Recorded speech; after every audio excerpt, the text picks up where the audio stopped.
দেখুন কিভাবে মিলিবাগ হয়েছে, দেখুন একদম ঘরোয়া রেমেডিতে এটা কিভাবে ঠিক করবেন সেটা বলবো। এবং যাদের অতিরিক্ত হয়ে গেছে যে কীটনাশক ছাড়া উপায় নেই, দুবার স্প্রে করলেই চলে যাবে, সেই কীটনাশকের নামও কিন্তু বলে দেবো। এবং এই যে পিঁপড়েগুলো দেখতে পাচ্ছেন একদম পুরো বাসা করে ফেলেছে, এই পিঁপড়েগুলো তাড়ানোর জন্য আমি কি করব, আপনারা পুরো ভিডিওটা দেখতে থাকুন বন্ধুরা। কি কি পরিচর্যা করছি, পিঁপড়ের জন্য কি করব। এবং এই যে দেখুন এই ডালগুলো যে আছে এগুলো আপনাদের খেয়াল করতে হবে, এগুলোকে কিন্তু এক্ষুনি কেটে দিতে হবে। নমস্কার বন্ধুরা, আমি সুজাতা চ্যাটার্জি লাইফে আজকে নিচেই চলে এসেছি। প্রথমেই বুঝতে পেরে গেছেন স্থলপদ্ম গাছটার কি অবস্থা। একদম ঘরোয়া পদ্ধতিতে এটা ঠিক করব। এবং যে গাছগুলো আমাদের সুস্থ আছে যাতে এই মিলিবাগগুলো না হয় সেই চিন্তা আমাদের কিন্তু করতে হবে। সেটা কি করব বন্ধুরা। আর টিপসগুলো যদি ভালো লাগে লাইক শেয়ার কমেন্ট এবং সাবস্ক্রাইব করে পাশে থাকবেন বন্ধুরা। প্রথমে যে কাজটা করব সেটা আপনাদের দেখাতে দেখাতে কথা বলবো বন্ধুরা। এখানে যে ডালগুলো শুকনো আছে একদম গোড়া থেকে এইভাবে কেটে দেবেন, একদম কেটে দেবেন। এই ডালটাকেও আমি রাখবো না, কেটে দেব। ওতে মিলিবাগ আছে, একদম বাগানের বাইরে বার করে দেব। এইগুলো কিন্তু করে দিতে হবে আমাদের।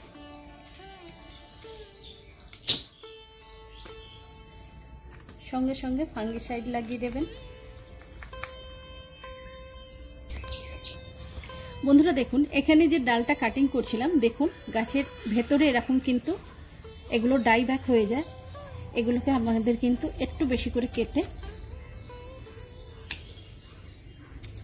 দিতেই হবে, এটাকে বাদ দিয়ে দিতে হবে, না হলে কিন্তু গাছটাকে শেষ করে দেবে।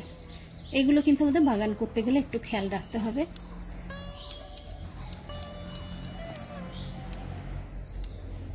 এবার এখানে দেখুন পরিষ্কার করে দিলাম। এবার এখানে ফাঙ্গিসাইড দিয়ে দেব, আর কিন্তু গাছটা কিচ্ছু হবে না।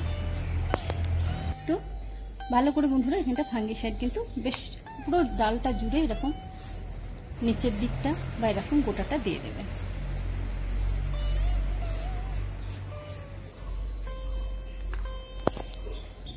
বন্ধুরা দেখুন এই গাছটা যেহেতু ছোট, আমি যে কাজটা করছি এটা একটা সুতির কাপড় নিয়ে নিয়েছি। এবার ধরুন অনেক বড় এরকম যখন বড় জবা গাছগুলো যদি হয়, সেখানে তো আমি যে পদ্ধতিটা করছি এটা সম্ভব নয়। যেহেতু ছোট গাছ সেই জন্য এটা আমি কি করব, প্রথমে দেখুন এখান থেকে এগুলোকে ভালো করে পরিষ্কার করে দেব।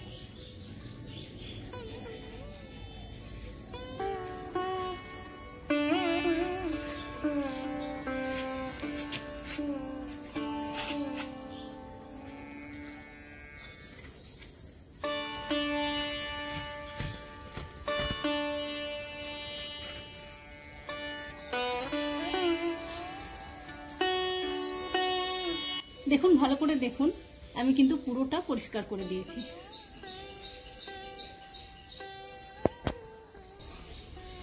বন্ধুরা এবারে কিন্তু প্রথমে যেটা দেখাবো সেটা হচ্ছে ঘরোয়া রেমেডিটা। দেখুন আমি জল আগে থেকে নিয়ে নিয়েছি, পুরো হলুদটা এর মধ্যে দিয়ে দেব। পড়ে গেল। আর এখানে নেব শ্যাম্পু দিলেও হবে বা হ্যান্ড ওয়াশ দিয়ে নেবেন। আর এখানে দেব হচ্ছে বেকিং সোডা, পাউডার নয় কিন্তু বেকিং সোডা।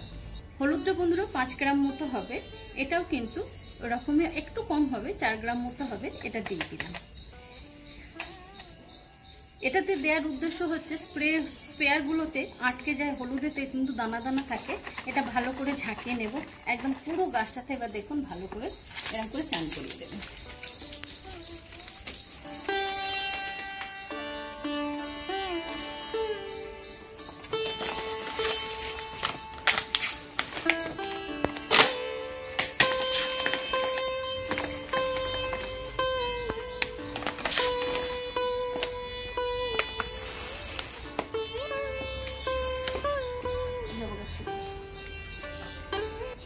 দেখুন বন্ধুরা এই জবা গাছগুলো কিন্তু মিলিবাগ নেই, এটা কিন্তু আমরা যদি মাঝের মধ্যে দিতে পারি তাহলে কিন্তু এগুলোর মধ্যে কিন্তু হবে না। এগুলো আমরা দিয়ে দেব।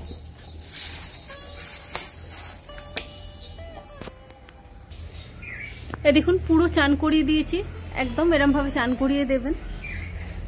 এবারে ধরুন বন্ধুরা কারুর গাছ এরকম বড় আছে, ধরুন এই যে এরকম মানে বড় গাছ আছে, এরকম দেখুন কত ফুল হয়েছে, এগুলোতে প্রচুর মিলিবাগ হয়। এখানে তো আর সম্ভব নয় যে সুতির কাপড় দিয়ে এটাকে মুছে দেব। তাহলে এক্ষেত্রে আমরা কি করব, কি দেব বন্ধুরা। এরকম ধরুন বড় গাছে তখন আপনারা কি করবেন, এরকম বোতলে করে তো দেওয়া যাবে না, তখন এই 3টে রেমেডি একটা জায়গায় মিশিয়ে একটুখানি ছেঁকে নেবেন, নিয়ে স্প্রেয়ারে করে দিয়ে দেবেন। আর হচ্ছে যে 3বার থেকে 4বার দিয়ে দেবেন, দেখবেন চলে গেছে। তারপরেও যদি না যায় তখন কি করবেন, আমি বলেছি কিন্তু এর আগে যে জবা গাছে যখন ভিডিও করেছি মিলিবাগ হলে আপনারা কি করবেন রাসায়নিকভাবে। আর এই ঘরোয়া রেমেডিটা করেও কিন্তু ভীষণ কাজ দিয়েছে আমার। দেখুন এই গাছগুলোতে কিন্তু একটাও মিলিবাগ কিন্তু নেই। আমি যেভাবে বললাম সেভাবে দিন, পরপর 3-4 দিন দেবেন, দেখবেন চলে গেছে। এবার একদমই যখন দেখছেন যে না যাচ্ছে না, কিছু করার নেই, তখন কি করবেন সেটা বলে। সেগুলোর জন্য একতারা রুগার, আপনারা রুগার হচ্ছে 1 লিটার জলে 2 ml, এবং একতারার যে ছোট ছোট পাতাগুলো পাওয়া যায় সেটা হচ্ছে 15 লিটার জলেতে আপনারা একটা জায়গায় ঢালবেন, ঢেলে 15টা পুড়িয়া করে নেবেন।